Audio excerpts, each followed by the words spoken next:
And we were talking the first hour about Tom Brady.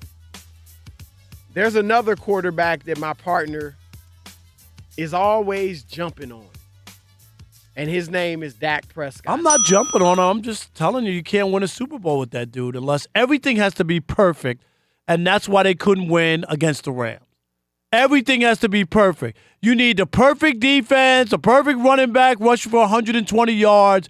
You need everything to go right, and then Dak Prescott can help you win a football game, a big game. Was Dak Prescott the problem? No, but he wasn't going to win it for you, though. He can't win it for you. Nobody said he's going to go out there consistently and throw for 320 yards. Nobody has ever said that. He is what he is, which is the throw for 200 yards. But he can be a winning franchise quarterback. Chris, were there not 2 picks that the Rams dropped on Saturday? No, he missed some passes. There's no question. Okay, that's all I'm saying. But you know what? They were. That's right. Of the 8 quarterbacks that played this weekend, his QBR was second. I don't care. I don't want to hear about that. Second only to Tom Brady. That's only because 2 guys dropped pick sixes. No, the QBR takes that type of stuff into consideration. How? It wasn't an interception. I don't know. They do it in the analytics. I'm serious. He was second in QBR. He couldn't have been as bad as you're saying. There was one, and you got to admit that hit the guy, the linebacker, right in the hands. All he had to do was catch the ball and run straight. His QBR was better than Jared Goff's. In fact, he outplayed Jared Goff. Please. He didn't outplay Jared Goff was 15 for 28. Who had the biggest play of the game? It wasn't the biggest play of the game. Yes, it was. A big play. It was a huge play. It was a big play. They needed that first down. Dak Prescott does that on the regular. The Cowboys would have gotten the ball back and had a chance to steal that game. It was a big play. Don't say it was the biggest play of the game. Other big plays set that up to make it a big play. It was an 8-point game. That was a big play to get the first down and be able to run the clock out. Dak Prescott does that on the regular. And I agree. You need help when you have him as your quarterback. And I've heard people say now he's like Alex Smith. I think Colin Cowherd was saying that. Okay, you know what? Maybe he's Alex Smith with the intangibles that Alex Smith lacks. Chris, how many? He is a winner. He is a leader. He ain't in the a winner. He lost Saturday. He lost. So everybody that hasn't won isn't a winner. He lost Saturday. He won the playoffs, so he's not a winner. No, he's a loser. You have to have a Super Bowl to be a winner. What was he Saturday? Aaron Rodgers has been a loser for the last 9 years. What was he on Saturday? Aaron Rodgers has been a loser for the last 9 years. Don't bring up Aaron Rodgers. You always go there. No, we're talking about Dak Prescott.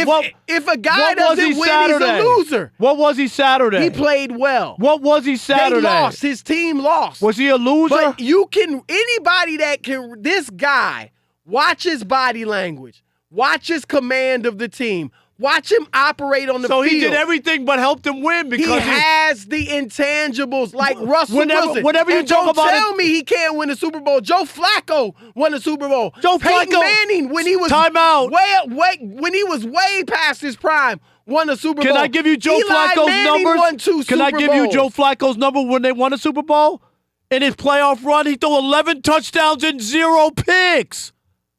Dak Prescott could never do that. Really? Don't put Joe Flacco's name in his mouth. He could do that. He could not. 11 touchdowns and no picks. His first year he had, 4 interceptions? Yeah, because they do dinking and dunking. They wouldn't allow him to throw the ball downfield. That's the NFL today. Most of them dink and dunk. They dink and dunk when you can't throw. That's why you dink and dunk. They controlled him so that he couldn't make the mistakes. Again, nobody's sitting here saying he's Aaron Rodgers. I hate that. Put the team on his back. Whenever a guy's not good enough, you know what they say? He has intangibles you can't see in the box score. You don't understand. Tim Tebow's a winner. You don't understand what intangibles are? That Tim Tebow. Don't look at that. So what? He only threw for 68 yards. Tim Tebow's a winner. I'm telling you. Dak Prescott is not Tim Tebow. Why you keep bringing up Tim Tebow? He is Tim Tebow. Tebow couldn't throw the football. He couldn't throw the freaking football. Dak can't throw the football. He can throw the football. He was 20 for 32, 266 yards. That's something to write home about? He had the second best QBR. He was better than Andrew Luck. I don't care about the QBR. He was better than Phillip Rivers. He was better than Nick Foles. He got the L because he wasn't good enough. How about Ezekiel Elliott gained more than 47 yards? I give you that. How about the offensive line stop getting manhandled? But the only way that they win is Ezekiel Elliott has to rush for 130 yards. That's the only time Dak wins. What does that tell you? That it ain't Dak. How did the Rams Ezekiel. win? How did the Rams No, win? I'm asking they you. ran the freaking football. I get it, but I'm telling you, Everybody needs a running game. Rob G, I want you to look up every time Dak Prescott runs for 130 yards. That's the only time the Cowboys win. You mean Ezekiel Elliott? Ezekiel Elliott. That's the only time they Even the great win. Joe Montana had a Roger Craig. You need a running game. They got 47 yards. He didn't Look need at the big 130 uglies games. up front. The big uglies in Dallas, who's supposed to be this great offensive line, they got beat down. I think it they're wasn't cute. Zach Prescott's fault. It was their fault. Kawhi didn't even like that joke. He has intangibles you can't see in the box score. Do you know what intangibles are? Who was that? Do you know what intangibles are? you can't see in the box score.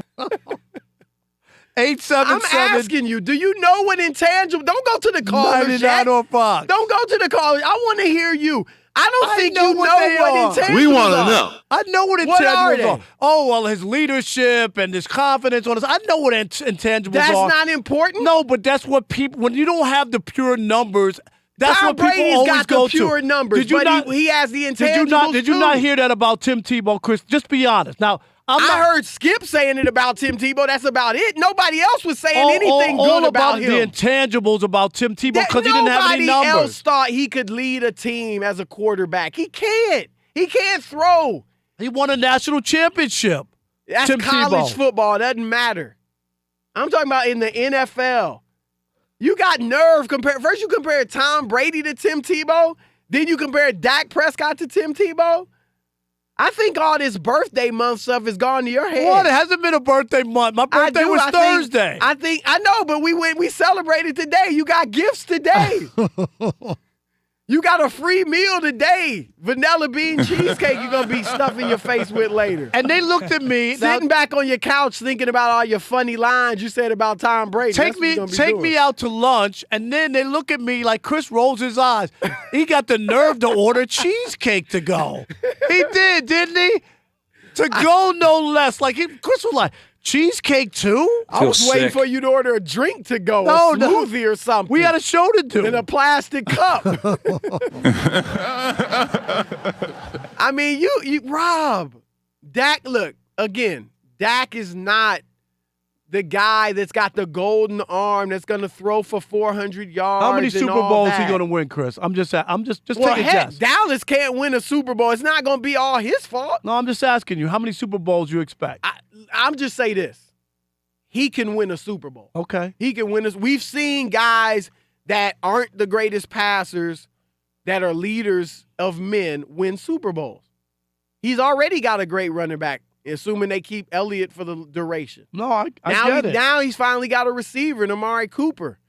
The offensive line did not hold up their end of the bargain on either side of the ball. There's no doubt about that. All I'm saying is they didn't. You admit they didn't lose because of Dak Prescott. I'm not saying, but it's always the only. Everything has to be perfect for him to win. I wouldn't That's say all I'm perfect, saying, but but he needs help. I mean, I understand he's that. like a point guard But you that know doesn't what? score. Can I That's say what this? he is.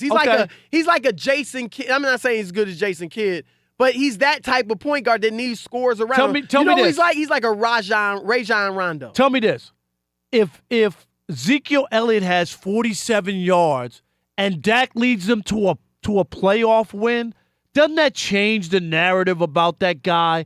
That's what I'm just talking about. But nobody's saying he's that guy. But sometimes you could be like, okay, normally, we need 100-something yards from Zeke to win. Look at what he did. Ezekiel Elliott was held to 47 yards, and the Cowboys still won because Dak Prescott was able to improvise, make something else happen. That's all I'm talking about. I don't see that ever happening, or at least not in the future. Well, again, nobody's saying he's that guy. But what we're saying is that he's a winner. He's got the goods. He can make a big play here or there. And, again, he wasn't spectacular, but you could look at that game yesterday and find encouragement that he's a winner.